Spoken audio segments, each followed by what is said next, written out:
Welcome to our Kabbalah section, learning here from, I guess, virtual Tzfat, but we're actually in New York. We spoke the last few times about the Sefirot, and we tried to understand what this is all about. Let's try to take another deeper look at that in order to get a better understanding of what the Sefirot are. So the way that spiritual elements work, or the 10 Sefirot, the way in which they come to a realization or to how they expressed in the upper world and in our world, it really depends a lot by the way that the person is able to grasp and understand them. And since we are talking about essence in which are not materialistic at all, so therefore it seems that they are very abstract, too abstract in a way that you can actually grasp and understand them. The language of Kabbalah speaks in a language that the name, or actually I call it the name of this language, so-called that they use, is called Sfat ha'anafim ve'ashorashim, the language of branches and roots, because it uses a lot of that expression as an analogy for us to relate to the idea. We use a physical example to relate to a spiritual idea. Now, the branches are those. Yesterday we were talking about the jet streams that come from that reservoir of abundance, of shefa. So the branches are those jet streams that come from that. Or to be a little bit more traditional, they are the branches that come, that grow, that spread from the root and the trunk of that spiritual tree that we always refer to in terms of what we call Etz Chaim and so on, the tree of life and so on. To our case, the concept of the tree of life or the trunk and the root, it will be similar to what we were talking about in terms of our container reservoir and so on and so forth. The tree in which we're talking about in Kabbalah is a upside down tree. In other words, usually in a tree in our world, the roots are down and the tree grows up, the view of the tree and the branches grow up higher. However, in a Kabbalistic tree is the other way around, the mirror image of that, where the roots are above the branches and the branches are going directed downwards, not upwards, just the opposite of what we do it. Just like, as you would say, if you have a reservoir, everybody knows those kiddush cups that some, Hasidish people have, that there is the guy makes the kiddush and then he pours the glass of wine into a reservoir and then it comes down into all cups and everybody can take it. That's the same thing like that. In our example, when we're talking about the reservoir, that the pure water is the clear shefa is up there, and that concentrate that we have goes down to the bottom. And so is to the analogy in which we use here. The trunk of the tree is filled with branches only at the bottom, and all the phenomena that happen in this world, the jet streams and so on and so forth, are the branches of the tree that cascade all the way down until they come to our world, to our reality, by being able to hold down to the certain branch, right, and tracing that branch upwards, upstream, we could really get to the root.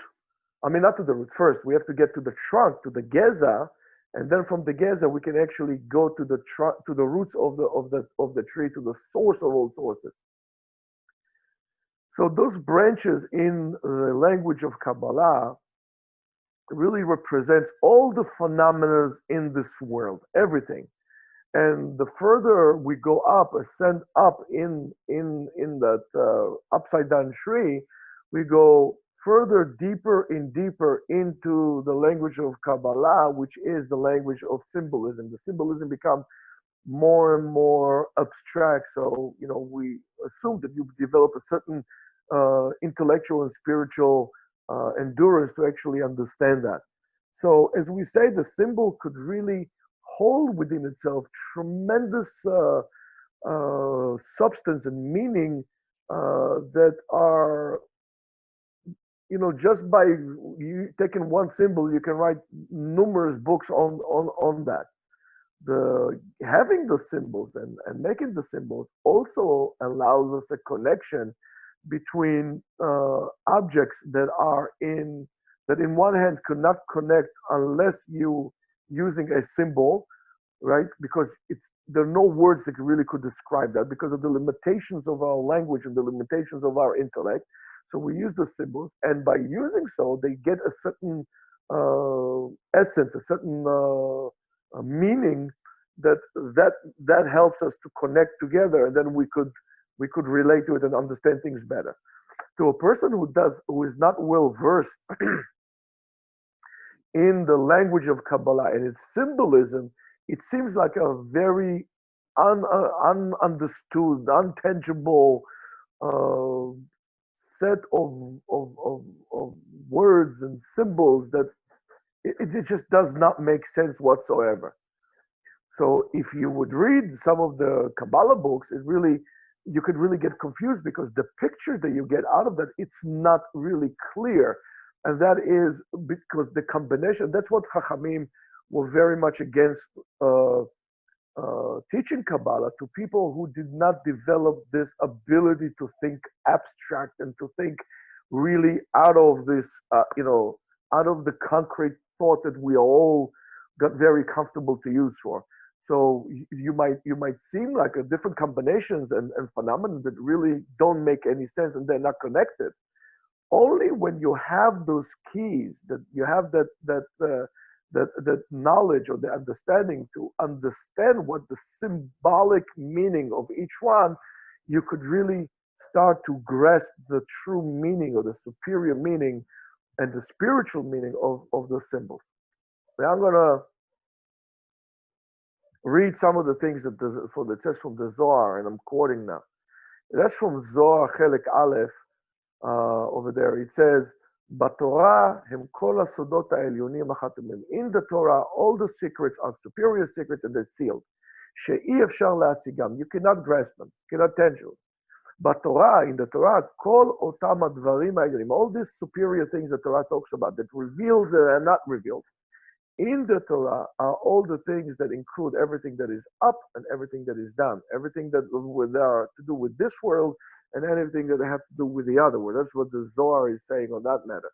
So the symbols in which the Kabbalah uses most of the time really stems from the Torah itself, right? The Kabbalah is a part of the Torah, and therefore you cannot come up with things like this on your own.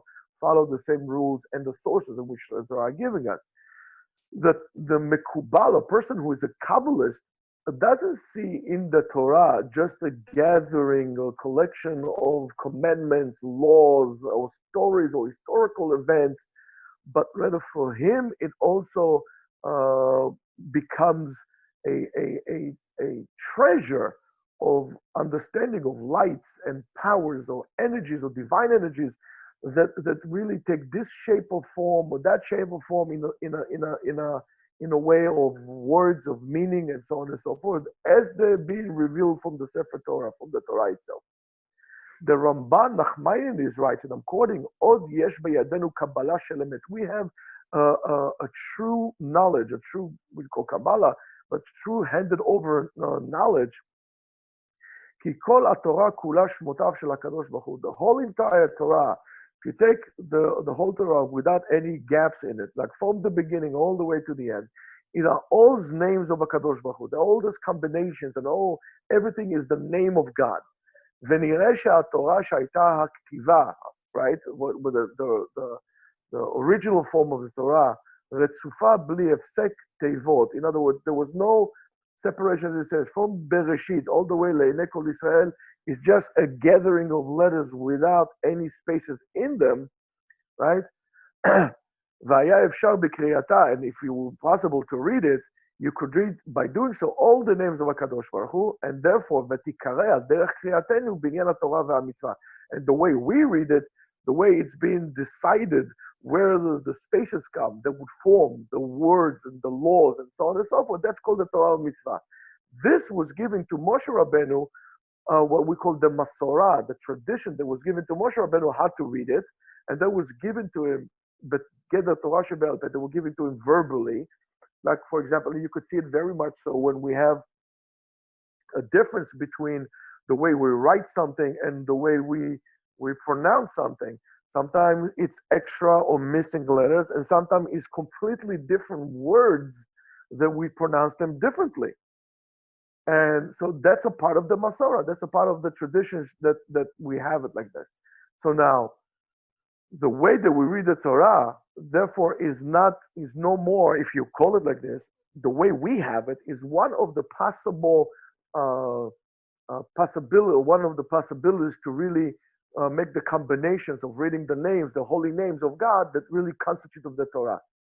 Okay? And that's the way it was given to us. That's why every single word in the Torah, every single maybe letter in the Torah, is a symbol for the Sefirot, is a simple symbol that represents God's name, and therefore that's one of the reasons that you cannot have even one letter missing, because it will change the whole entire meaning. And the Zohar continues, it says that even though all the Sefirot are superior and they're above, and we don't really know really what they all are, the Shefa, the abundance that comes down from the Sefirot, comes and poured down. And because of that continuation, we have completely emunah in this world. In other words, our emunah would be lacking if it wasn't for that. And then the Zohar continues, says in Chelek Aleph Lamed Chet, and HaKadosh Baruch Hu made the world, the lower world, just like in the upper world. This against that. So that, remember, we're talking about the tree. The tree goes this way, and the other one is really down. But the symbolism of the Kabbalah are not just limited for the Torah itself.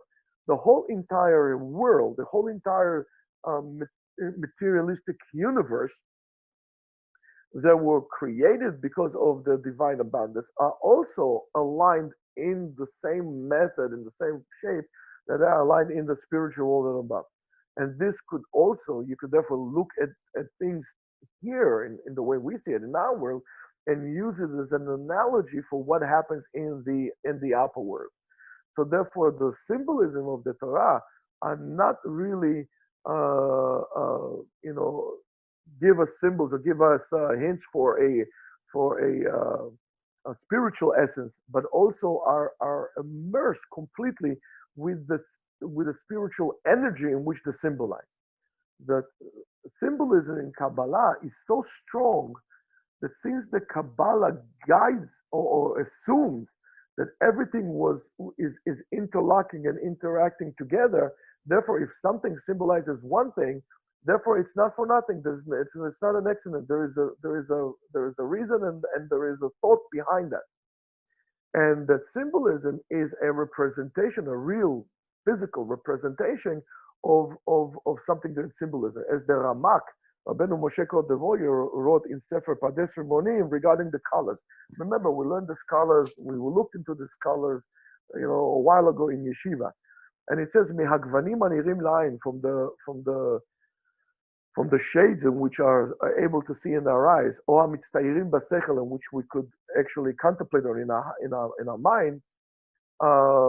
That in the gufanit pa'el ruchani. In other words, the physical representation could evoke something spiritual. So, for example, if I want to give you a message about who I am, so if I go to an interview, that I would very much so wear, let's say, a gray suit that would represent my business, ambition, and a red tie to represent power, and so on and so forth. So you see, the physical aspect also represent or reflect on a spiritual state that I'm really in. And he says, "Ve'anefesh tit'orer laruach," and the soul is going to be awakened to the ruach, and the ruach to neshama, and the neshama from one reality to another reality until it's going to be able to trace itself all the way back to its source. In other words, to the source of the jet stream that comes from that spiritual reservoir. And by doing so, we could awaken the neshama to a totally different reality that will be close to us. So therefore, the symbolism is a vehicle, is an instrument in which you could ascend yourself up in the spiritual realm and to really reach the source of that particular symbolism. Another thing is regarding symbolism, and it is that they are a vehicle in which we could be mashpia, we could influence and awaken and so-called manipulate certain spiritual forces or spiritual energies on our physical reality. So it's a very interesting and important thing to understand. So in a way, revealing the meaning of symbols and of objects in our world as well, or the symbols that the Torah says, you can really reach down to the deep meaning, the deep essence of every reality that you come across. The problem is, or the point is, or the difficulty is to be able to appropriately identify them.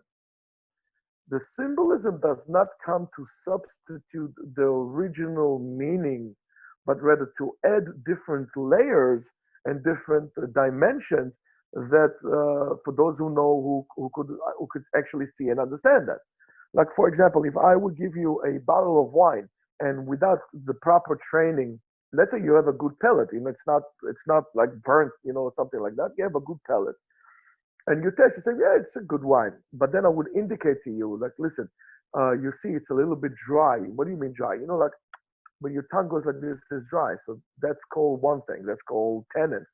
Or, if you feel a little bit of hint of, I don't know, berries or cherries or fruit or this and that would indicate this. And this because of this combination, that means that this wine comes from France and this one comes from, and so therefore I'm increasing your awareness to flavors that are there by using things that you can tell. Because there's not really apples, for example, in the wine, and there are no blueberries in the wine. However, the analogy is similar. And then you say, oh, you're right, and therefore it means this.